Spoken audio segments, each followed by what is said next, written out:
Saranno i carabinieri del RIS di Parma a chiudere il cerchio sul fascicolo di indagine aperto dalla Procura di Rovigo sull'aggressione al 76enne di Borgo Veneto colpito con una forbiciata al mento mentre pregava sulla tomba di famiglia in cimitero.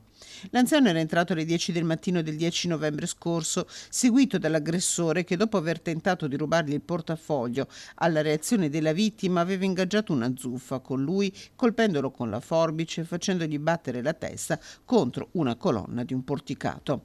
L'anziano, dopo aver dato l'allarme, era stato soccorso e ricoverato in ospedale a Schiavonia.